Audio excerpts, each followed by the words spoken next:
میگوید بار خانه فاطمه آمدن، گفتن ای فاطمه، ای جگرگوشه من، چرا در خانه علی نیست؟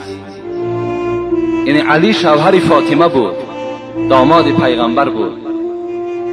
حضرت فاطمه شفاعت کننده کل زنهای امت اسلام گفتند ای پدر بزرگوار، گفتند کان بینی و بینه شیء فغاضبنی و ذهب لا ادری این ذهب.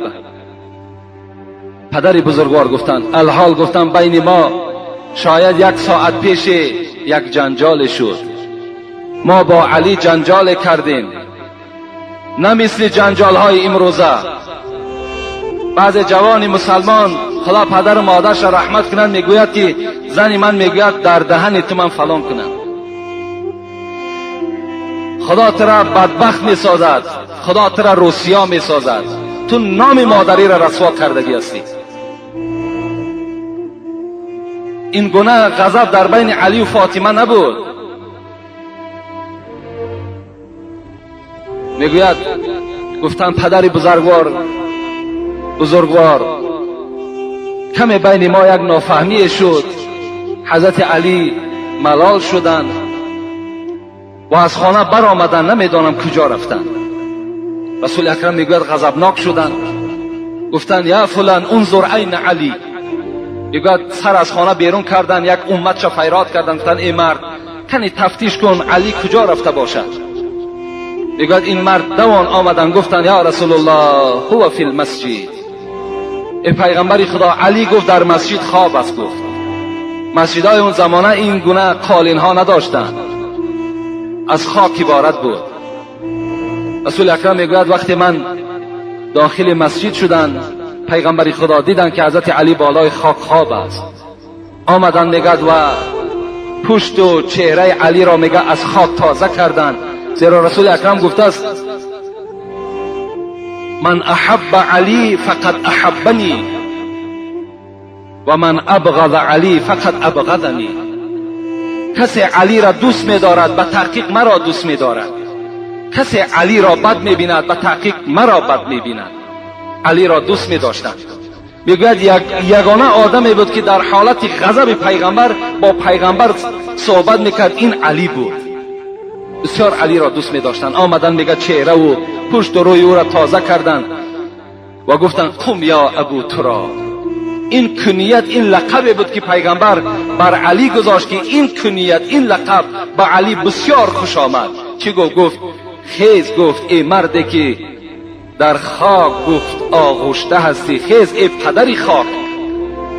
وقتی علی شنید از جای خود خیز، احترام میکرد پیغمبر را و دست علی را گرفت و به خانه آمدند. وقتی وارد خانه شدند و دیدند که در چهره پیغمبر که دیگرگونی هست، فاطمه در حال حس کردند که پدرش از او راضی نیستند، ناخشنود هستند برای این کاری که نسبت شوهر خود علی کرده است. در حال میگوید فاطمه دویدن از دست پیغمبر خدا قپیدن، گفتن پیغمبر پیش از آنه که علی از خانه من برآید، من نزد علی آمدم و پشیمانی خود پیش او اظهار کردم و طفت حوله 7 مرات، گرد علی 7 پیچ دور گشتم و گفتم ارضی عنی، و گفتم علی از من راضی شو، بالای من غضب نکن. من از علی این گونه مراجعت ها کردم و از من راضی شد، بعد از خانه من بیرون شد. رسول اکرم وقتی که این سخن از فاطمه که شنیدن این حالت میگد، باز رسول اکرم خوشنود شدند و گفتند یا فاطمه والذی بالحق نبیا لو مت قبل ان ترضی علیا لم اصلی علیک. رضاء الزوج هو رضاء الله و سخط الزوج هو سخط الله. ای فاطمه گفتند ای جگرگوشه من، ای دختری من، گفتند قسم بر آن خدایی که پدری تو را به پیغمبری فرستاد، اگر تو پیش از راضیگی علی از دنیا میگذشتی لم اصلی علیکی، من نماز جنازه تو را نمیخواندم.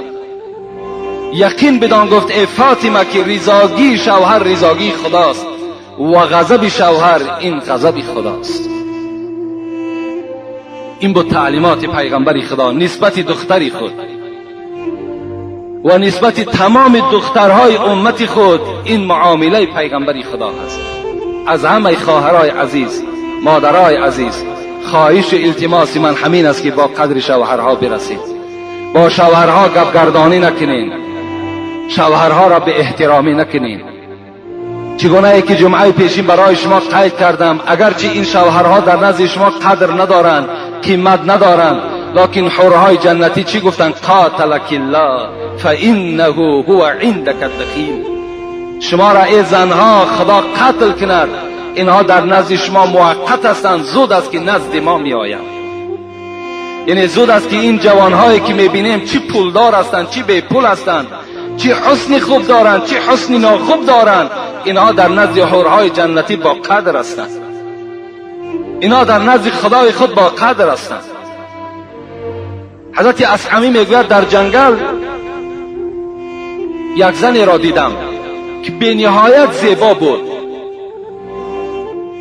و یک زمان پس میگه شوهرش آمد، نگاه کردم به نهایت زیشترو بود. گفتم ای زنی زیبا همین شوهری تو هست؟ گفت بله. گفت با همین زنی که چهره سیاه دارد، چهره بد دارد، ترش دارد، چی یک شکلی ناخوبه دارد، با این تو راضی هستی زندگی کنی؟ گفته حضرت اصحمی گفت این لفظ را دیگر تکرار نکن. این زنی زیبا گفت این لفظ را تکرار نکن. شاید که گفت این مرد در نزد خدا چنان کاری ثواب کرده باشد که این زنی زیبا را ثواب این مرد گردانیده باشد، و شاید که من در نزد خدا چنان یک معامله ناخوب کرده باشم که این مرد را عقوبت من گردانیده باشد. بین چی معامله، چی یک سخنی زیبای از جانب زنها صدا میداد. از این خاطر همه شما باید که البته در رفتار زنهای خود دائم نظارت کنین و باید که زنهای شما را احترام کنن. و چگونه ای که مراجعت کردم باز مراجعت میکنم که خواهرای عزیز با قدر شوهرها رسید. اگر شما خواهین که جنتی شوین، اگر شما خواهین خداوند از شما راضی، پیغمبر از شما راضی، قرآن از شما راضی، با قدر شوهرها رسید. و آخر دعوانا ان الحمد لله رب العالمین.